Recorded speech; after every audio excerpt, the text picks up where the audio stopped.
오늘 말씀은 어제 본문에 이어지는 바울의 연설입니다. 22장 11절까지는 바울이 그리스도인들을 핍박하다가 담메색으로 가는 길에 예수님을 만난 사건을 기록하고 있습니다. 바울이 자신이 그러한 경험을 하였다고 유대인들 앞에서 이야기하고 있는 것입니다. 그리고 이어지는 오늘 본문에서는 그 이후의 사건들에 관해서 다루고 있습니다.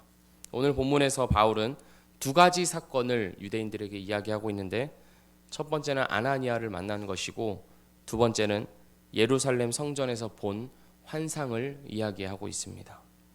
먼저 바울은 아나니아에 관해서 이야기합니다. 12절을 보면 아나니아는 율법에 따라 경건한 사람이고 모든 유대인들에게 칭찬을 받는 사람입니다. 그런 아나니아가 바울을 찾아와서 바울의 잃어버렸던 시력을 회복시켜주고 또한 바울을 향한 하나님의 사명을 선포합니다. 15절입니다. 내가 그를 위하여 모든 사람 앞에서 내가 보고 들은 것에 증인이 되리라. 그러니까 바울은 자신의 정당성을 아나니아를 통해 입증하려 하는 것입니다. 내가 전하고 있는 이 복음이 어디 생판 모르는 곳에서 새롭게 가져온 것이 아니라 너희들이 칭찬하는 바로 그 유대인 아나니아로부터 선포된 것이다. 하나님이 그 경건한 유대인 아나니아를 통하여서 나의 이 사명을 선포하셨다. 그러니까 바울은 아나니아를 통해 자신이 전하고 있는 이 복음이 유대인들에게 반감을 살 만한 것이 아니다라는 것을 강조하고 있는 것입니다. 동시에 바울은 유대인들에게 복음을 전하고 있습니다. 16절 말씀입니다. 이제는 왜 주저하느냐? 일어나 주의 이름을 불러 세례를 받고 너의 죄를 씻으라 하더라.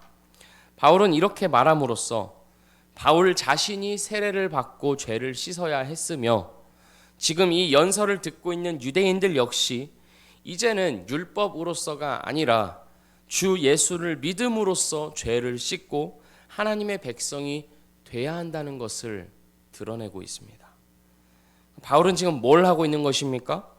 바울은 단순히 과거에 특별했던 사적인 경험을 간증하고 있는 것이 아니라 예수를 죽인 이스라엘을 정죄하고 있고 그들이 돌이켜 예수의 이름으로 구원을 얻도록 복음을 전하고 있습니다. 어떻게든 유대인들을 설득해서 복음을 전하고자 하는 바울의 이 마음이 느껴지십니까? 자신을 변론하고 있는 중에도 동족들을 어떻게든 돌이키고자 하는 바울의 애타는 마음이 이 연설에 녹아져 있습니다. 바울은 이렇게 말하고 있는 것입니다. 나도 너희들과 같았다. 나도 너희들과 다르지 않다. 아니, 오히려 너희들보다 훨씬 더 복음에 대하여서 완고하였고 적대적인 자였다. 그러나 예수님이 나를 만나 주셨고 나를 변화시켜 주셨다. 그분은 살아계신다. 예수의 죽으심과 부활은 사실이다. 그것을 믿는 자들에게는 영원한 생명이 주어진다.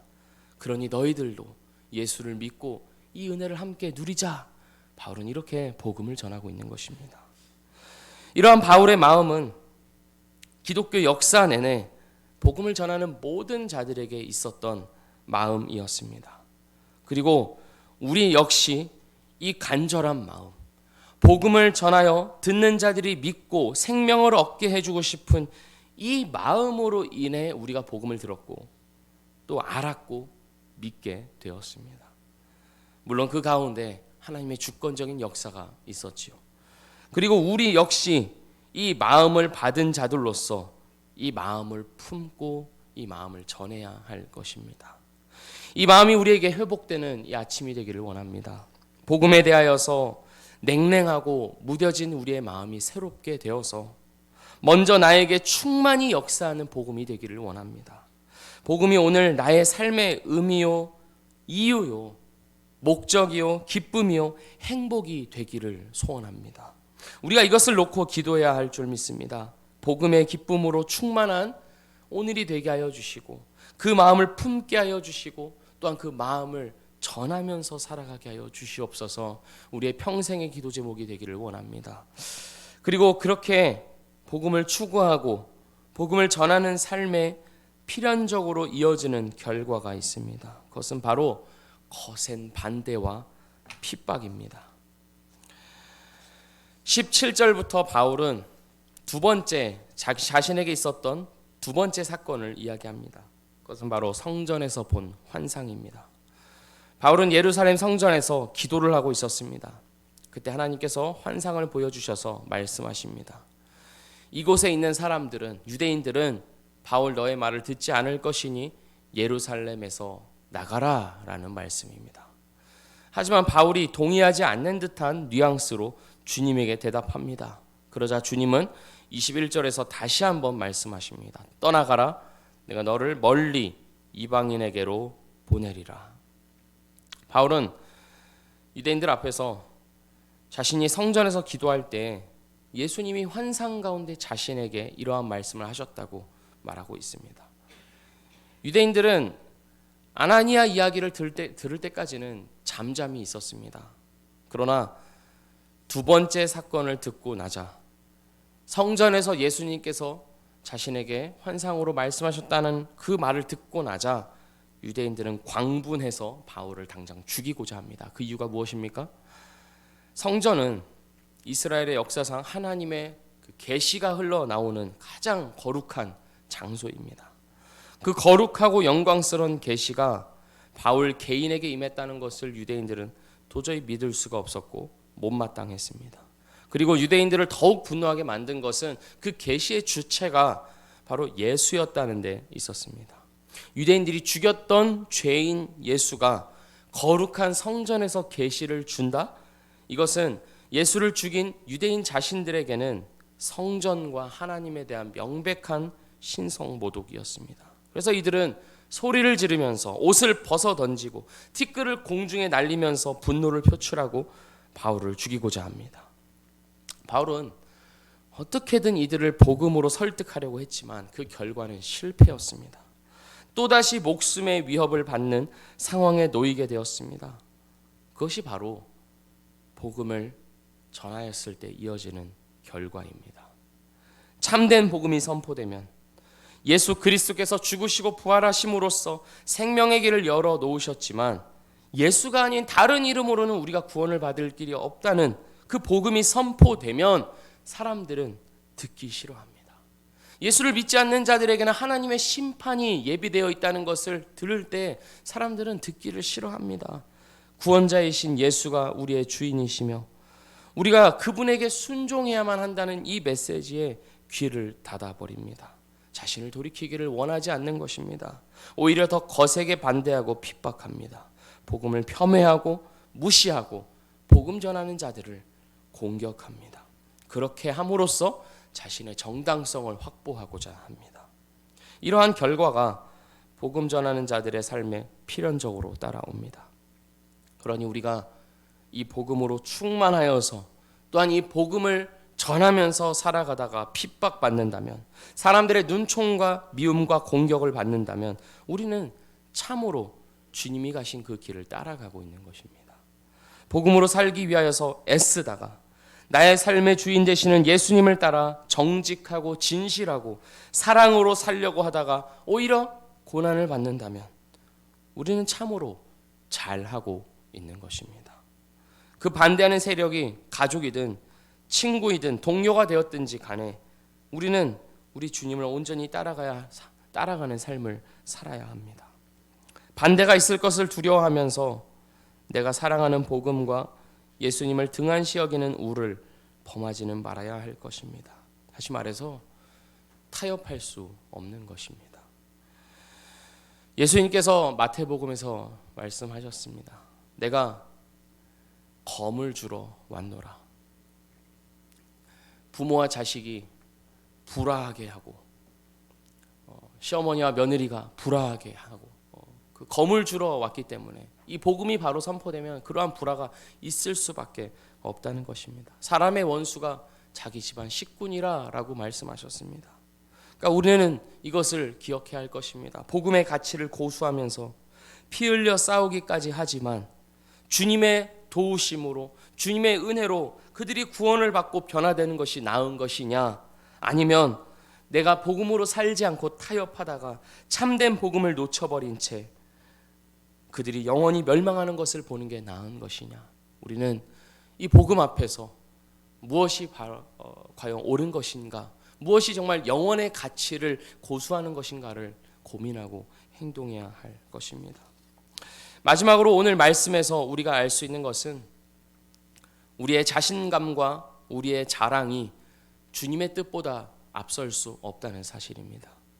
18절을 보면 바울은 성전 환상을 통해 예루살렘에 있지 말라는 주님의 말씀을 듣습니다. 그 이유는 유대인들이 바울의 말을 듣지 않을 것이기 때문입니다. 그런데 바울이 그에 대하여서 동의하지 않는 듯한 분위기로 말합니다. 19절과 20절 말씀입니다. 내가 말하기를 주님, 내가 주를 믿는 사람들을 가두고 또 각 회당에서 때리고 또 주의 증인 스데반이 피를 흘릴 때 내가 곁에 서서 찬성하고 그 죽이는 사람들의 옷을 지킨 줄 그들도 아나이다. 속히 예루살렘을 떠나라 주님께서 말씀하셨고 그에 대한 바울의 답이 마치 동문서답 같습니다. 떠나겠습니다, 떠나지 않겠습니다 하는 것이 아니라 나에게 그런 일이 있었습니다 라고 말하고 있는 것입니다. 근데 이것은 사실 바울의 자신감이 묻어나는 대답입니다. 그렇게 예수를 핍박했던 자신이 이제 완전히 돌이켜서 예수를 증언하는 자가 되었으니 사람들이 오히려 이런 나의 변화를 보고 예수님을 믿지 않겠냐라고 하는 어떤 기대감을 표출한 것입니다. 동족 유대인들의 마음을 자신을 보고 예수께로 돌려놓을 수 있겠다는 어떤 자신감의 표현이었습니다. 그리스도인들을 핍박했던 바울이 이제는 복음을 전하는 사도가 되었다 하면서 이런 변화를 봐라 하면서 말입니다. 하지만 21절을 보면 주님은 허락하지 않으십니다. 주님은 바울을 유대인들이 아닌 이방인들에게 보내겠다 말씀하십니다. 우리 생각으로는 바울이 했던 이 경험이, 이 완전한 변화가 복음을 전하기에 너무나도 좋은 재료 아닙니까? 우리가 왜 간증을 들어도 극적인 변화가 있을 때 더 듣게 되지 않습니까? 하지만 주님은 그것을 사용하지 않으시고 이방인들에게로 보내십니다. 바울의 이 극적인 변화를 가까이에서 경험하지 못했던 이방인들에게로 보내십니다. 우리는 이것을 기억해야 합니다. 우리가 자신이 있어 하는 그것이 주님의 뜻을 가로막을 수 있다는 사실을 말입니다. 내가 이건 잘 알아. 내가 누구보다도 경험이 많아. 이건 내가 많이 해봤어. 그것이 일이 되었든지 아니면 신앙의 어떤 한 부분이 되었든지 간에 우리는 이것을 참으로 조심해야 합니다. 내가 이것은 아주 자신이 있어 하는 그것이 하나님 보시기에는 하나님의 뜻과 상충될 수 있다는 것입니다. 바울조차 그리했을진데 우리라도 별 수 있겠습니까? 저는 인생을 살면 살수록 주님을 의지하기 더욱 어려워지는 것 같습니다. 왜냐하면 인생의 경험이 쌓이고 연륜이 쌓이고 그리고 마주하는 상황마다 내가 어떻게 대처해야 할지를 더 많이 배워가면서 이제는 더 이상 주님을 의지하고 붙잡지 않아도 어느 정도는 내 선에서 처리할 수 있겠다라는 생각이 들기 때문입니다. 성도님들은 어떠십니까? 우리는 겸손하게 어느 상황에서든지 주님의 은혜를 구하면서 살아가야 하는 자들입니다. 어느 상황에서든지 어느 곳에 있든지 우리는 내가 잘 알아, 내가 잘 할 수 있어, 내가 그것은 아주 많이 경험해봤어 하는 자신감보다는 이 순간조차도 내게 필요한 것은 주님의 은혜입니다 라고 고백하면서 살아가는 겸손한 태도가 필요할 것입니다. 고린도전서 말씀에서 선줄로 생각하는 자는 넘어질까 조심하라 하였습니다. 우리는 언제든지 넘어질 수 있는 자임을 기억하면서 그렇게 겸손하게 하나님 앞에서 살아가는 우리가 되기를 주의 이름으로 소원합니다. 기도하겠습니다. 하나님 아버지, 오늘 바울이 자신이 죽을 위기에 처한 상황에서도 기회를 얻어서 복음을 전하였던 것처럼 주님 우리에게도 그 마음을 허락하여 주시옵소서. 어떤 상황에서든지 주님은 우리를 통하여서 주님의 생명을 전하기 원하신다는 사실을 기억하면서 우리의 삶과 또 우리의 가족과 우리가 마주하는 모든 사람들에게 주님의 복음 전하기를 그 기회를 얻어 말하기를 게을리하지 않게 하여 주시옵소서. 또한 그렇게 살아감으로써 우리에게 필연적으로 이어지는 고난과 핍박 속에서도 그 길이 그것이야말로 정말 주님을 따라가는 것임을 기억하며 담대하게 살아가도록 인도하여 주시옵소서. 또한 우리의 삶의 경험 가운데 나의 자신감과 나의 경험과 또 나의 실력을 의존하는 것이 아니라 주님을 더욱 의지하면서 겸손하게 살아감으로써 주 앞에서 넘어지지 않고 붙들어 주신 주님을 붙잡고 살아가는 오늘이 되게 하여 주시고 우리의 삶이 되게 하여 주시옵소서. 예수님의 이름으로 기도합니다. 아멘.